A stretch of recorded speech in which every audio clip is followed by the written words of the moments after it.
राहुल गांधी ने जब यहां पर अपनी यात्रा शुरू की थी तो वोट चोरी यात्रा शुरू की और उसके बाद फिर वो थोड़ा विदेश चले गए और फिर वापस आए। वोट चोरी कितना बड़ा मुद्दा है? क्या आपको लगता है, उनका कहना यह है कि महाराष्ट्र और हरियाणा का चुनाव जो है आपने चोरी कर लिया उनसे, और बिहार में भी अब आप ऐसा ही करने वाले हैं?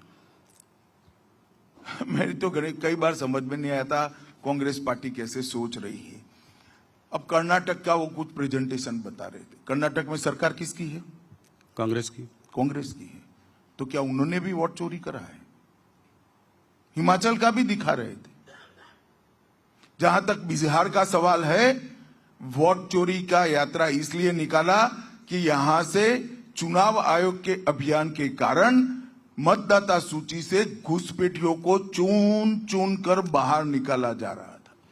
मैं बिहार की जनता को पूछना चाहता हूं कि बिहार की मतदाता सूची में घुसपैठियों का स्थान होना चाहिए क्या? हमारा मत तो बहुत स्पष्ट है। देश में किसी भी घुसपैठिए को वोट देने का अधिकार नहीं मिलना चाहिए। और ये लोग घुसपैठ भी इसलिए होने देते हैं और घुसपैठियों को प्रोटेक्ट भी इसलिए करते हैं कि घुसपैठियों को वो अपनी वोट बैंक मानकर चलने। राहुल बाबा, जितना यात्रा निकालना है इतना निकालो।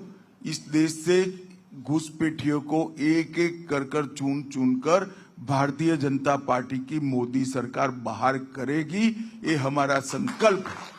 तो इस SIR एक्सरसाइज जो बिहार में हुई उसमें भी काफी घुसपैठिए पकड़े गए, निकाले गए हैं।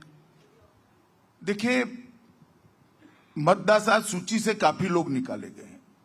कौन निकला है? जो अपने नागरिक होने का प्रमाण नहीं दे पाया वो निकला है जी। तो भारतीय नागरिक होते तो अपना प्रमाण दे ही देते। मुझे या आपको कोई तकलीफ नहीं है जी। हमें जो पूछेंगे हम जवाब देंगे, अपना डॉक्यूमेंट्स देंगे।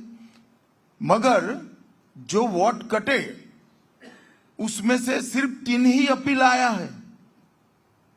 अगर अन्याय हुआ है तो अपील होता है या नहीं होता जी। इसका मतलब कि जो कटे हैं वो सच अर्थ में भारतीय नागरिक नहीं थे, उनके ही नाम कटे।